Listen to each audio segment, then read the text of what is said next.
ত্রয়োদশ জাতীয় সংসদের ডেপুটি স্পিকার পদ নিচ্ছে না জামায়াতে ইসলামী। গণভোটের রায় অনুযায়ী জুলাই জাতীয় সনদ বাস্তবায়নের পরিষ্কার রূপরেখা ছাড়া এই পদ গ্রহণ না করার পক্ষে দলটি। তবে সংসদে সংরক্ষিত নারী আসনে প্রার্থী বাছাই প্রক্রিয়া শুরু করেছে তারা। ফেরদৌস রহমানের রিপোর্ট। সভাপতি প্রফেসর ডক্টর মোহাম্মদ ইউনূস। জুলাই সনদ অনুযায়ী ত্রয়োদশ জাতীয় সংসদে বিরোধী দল থেকে ডেপুটি স্পিকার নিয়োগের বিধান রাখা হয়েছে। সংসদ অধিবেশন শুরুর আগে সম্প্রতি স্বরাষ্ট্রমন্ত্রী ও বিএনপির স্থায়ী কমিটির সদস্য সালাউদ্দিন আহমেদ জানান, জুলাই জাতীয় সনদের প্রতি সম্মান দেখিয়ে প্রধান বিরোধী দল জামাতকে ডেপুটি স্পিকার মনোনয়নের প্রস্তাব দিয়েছেন প্রধানমন্ত্রী। মৌখিকভাবে আমরা সাক্ষাতে তাদেরকে অফার করেছি, তারা যেন ডেপুটি স্পিকার তারা ঠিক করেন।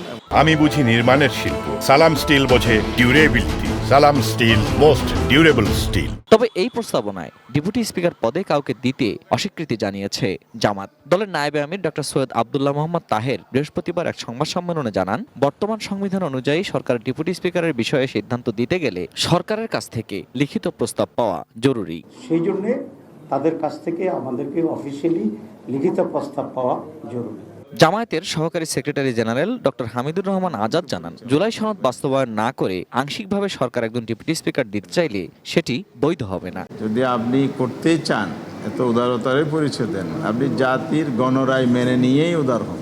আমরা আশা করব 12 তারিখ সংসদ বসবে, ওনারা সংসদের সংবিধান পরিষদের শপথটা নিন, যাতে 180 কার্য দিবসে পর্যায়ক্রমে জুলাই সনদ বাস্তবায়নের বিষয়গুলো সমাধান হবে।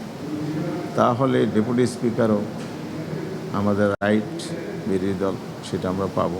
জনসম্মুখে জুলাই সনদ স্বাক্ষরের পর তা বাস্তবায়নের পথে শুরু থেকেই না হাঁটার নীতি সরকারি দলের জনগণের সঙ্গে প্রতারণা বলে মনে করেন তিনি। সাইন করার সময় আপনার মনে ছিল না জুলাই সনদ সংবিধানে নাই। এখন বৈধতার প্রশ্ন যখন আসে, গোড়ায় গলত হয়ে যায়, তাহলে ইউনূস সাহেবের যে ইন্টারি গভর্নমেন্টও অবৈধ হয়ে যায়।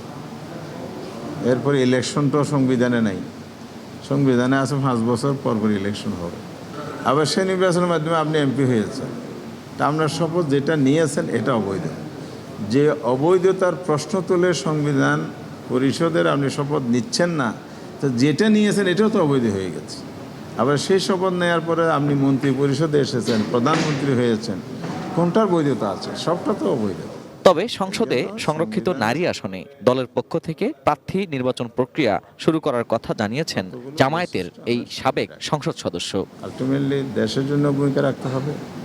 নারীর সংরক্ষণ আসন হিসেবে নারীদের স্বার্থ সংশ্লিষ্ট বিষয়েও তাকে ভূমিকা রাখতে হবে, আর দলের প্রতিনিধিত্ব করতে হবে। Ferdous Rahman, ATN news, Dhaka.